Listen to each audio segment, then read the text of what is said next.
ایک صاف پیغام میں آپ کو دے رہا ہوں کہ آپ مرحومین کی جانب سے قربانی کرنے کے بجائے سبحان اللہ جو صدقہ ہے خیرات ہے یہ آپ کیجئے انشاءاللہ۔ ہاں ایک بات اور ہے، علماء نے یہ بھی لکھا ہے کہ آپ جب جانور ذبح کریں نا تو یہ دعا پڑھ لیں، یہ نیت کر لیں اللہ یہ میری جانب سے ہے، میرے گھر والوں کی جانب سے ہے، اور جو مرحومین اللہ ان کی جانب سے ہے تو انشاءاللہ ان کو بھی ثواب ملے گا انشاءاللہ تعالی۔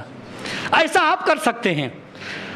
لیکن مرحومین کی جانب سے الگ ایک جانور خرید کر کے لانا اور ذبح کرنا یہ صاف سیدھی بات ہے، ہمیں محمد رسول اللہ کی سنت میں اور نبی کی حیات طیبہ میں ایسی کوئی دلیل نہیں ملتی ہے، لہذا اسے پرہیز کرنا چاہیے۔ میرے بھائیوں قربانی کا جو گوشت ہے نا خود کھائیں، لوگوں کو کھلائیں، تقسیم کریں، بانٹیں، خود فائدہ اٹھائیں، اور عوام الناس کو جو غربا ہیں، فقراء ہیں، مساکین ہیں، ان تمام کو پہنچانے کی کوشش کریں۔ اور اس حوالے سے ایک بات اور یاد رکھیں کہ ہم جس ملک میں رہتے ہیں نا اس ملک میں غیر مسلموں کی ایک بڑی تعداد ہے،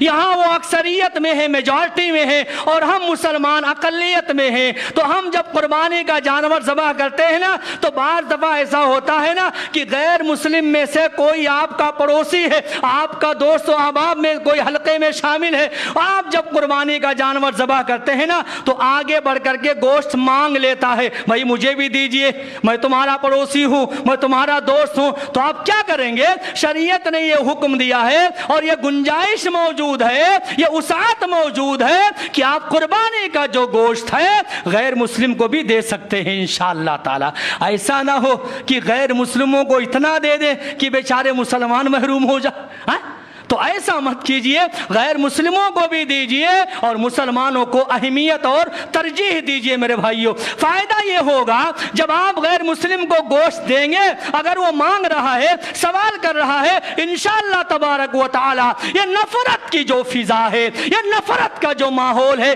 یہ ختم ہوگا انشاءاللہ، اور دعوت و تبلیغ کا راستہ انشاءاللہ ہموار ہوگا انشاءاللہ۔ دوستی بڑھے گی نا، تعلقات بڑھیں گے، آپ سے تعلقات بڑھیں گے، تو آپ اپنی بات، قرآن و حدیث کی بات، اسلام کی بات انشاءاللہ اس کے سامنے پیش کر سکتے ہیں۔ ایک بات اور ہے، بہت سارے لوگوں نے یہ بھی کہا ہے کہ قربانی کے جانور میں سے 7 چیزیں نہیں کھانی چاہیے، یہ سب بکواس بیکار باتیں ہیں۔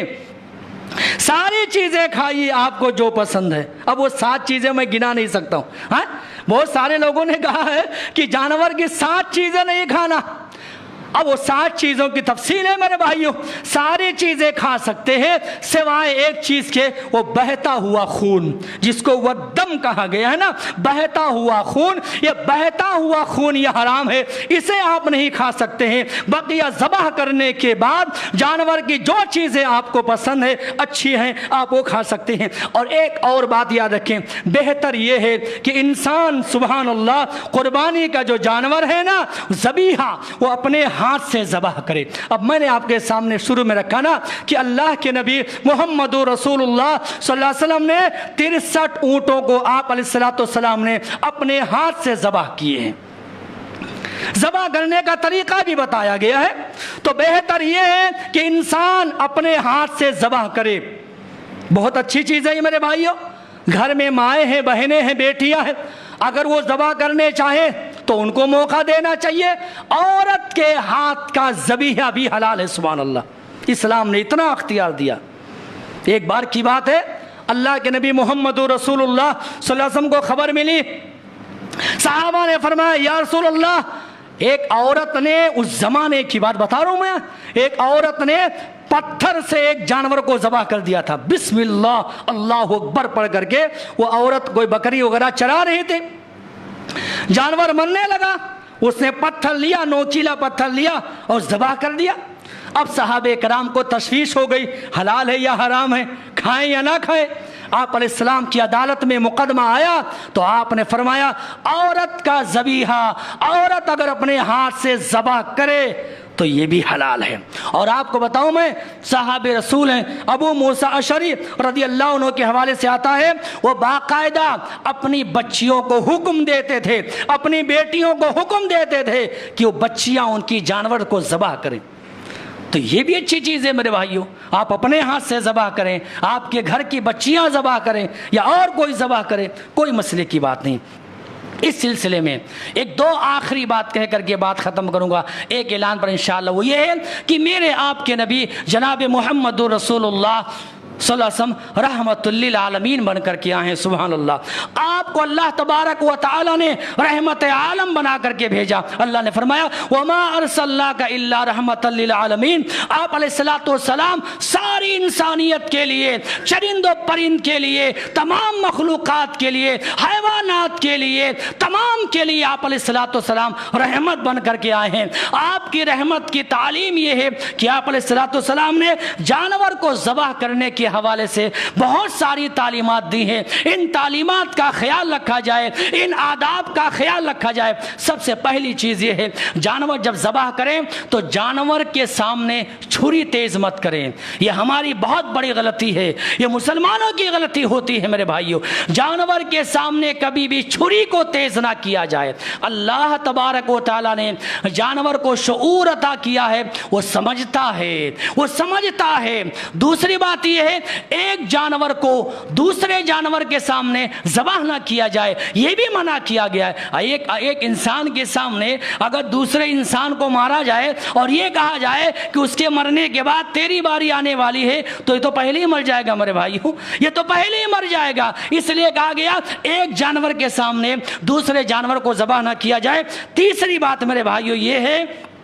کہ ذبح کرنے کا جو طریقہ بتایا ہے اللہ کے نبی محمد رسول اللہ صلی اللہ علیہ وسلم نے، اس طریقے کو یاد رکھیں آپ، اور اس حوالے سے دعا بتائی گئی ہے، وہ قربانی کی جو دعا ہے اس کو بھی یاد کر لیجئے، اور کچھ نہیں ہے تو کم از کم بسم اللہ اللہ اکبر اللہم تقبل منی ومن اہل بیتی کہہ کر کے آپ جانور کو ذبح کریں۔ یہ طریقہ بتایا گیا ہے، تفصیل ہے، میں تفصیل نہیں بتا رہا ہوں، اللہ تعالی ہم سب کو سمجھ نصیب فرمائے۔ اور ایک اس ضمن میں آخری بات یہ ہے میرے بھائیوں، جو ہمیشہ بات آئی ہے اور ہمیشہ کہنا پڑتا ہے، اور یہ باقاعدہ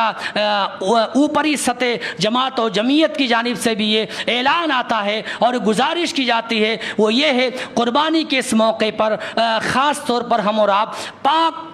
پاکی اور صفائی کا خاص خیال رکھیں گے انشاءاللہ تبارک و تعالی۔ جیسے کہ ہم نے کہا ہم یہاں غیر مسلموں کے درمیان میں رہتے ہیں، بہت سارے غیر مسلم ایسے ہیں جو جانور کو ذبح کرنا پسند نہیں کرتے ہیں، یا گھن محسوس کرتے ہیں، یا برا محسوس کرتے ہیں، اچھا نہیں لگتا ہے۔ ہم ان کے درمیان میں رہتے ہیں، تو میری آپ کی ذمہ داری یہ ہے، شریعت نے تعلیم دی ہے جانور کو آپ ذبح کیجئے، اس کا خون ہے، اس کی گندگی ہے، غلاظت ہے، یا اور کوئی اندرونی پیٹ کی گندگی ہے، غلاظت ہے، ان تمام کو یہاں وہاں پھینکنے سے اور یہاں وہاں بہانے سے ہم اور آپ بچائیں اور بچ کر کے رہیں۔ میری آپ کی ذمہ داری یہ ہے، ہماری اپنی شریعت نے، اللہ کے نبی محمد رسول اللہ صلی اللہ علیہ وسلم نے کہا ہے الطہور شطر الایمان، پاکی صفائی یہ آدھا ایمان ہے، اور اللہ تعالیٰ نے شروع میں کہا وَثِيَابَكَ فَطَهِّرْ، اے پیارے نبی جناب محمد رسول اللہ آپ اپنے کپڑے کو پاک و صاف رکھیں۔ تو لہٰذا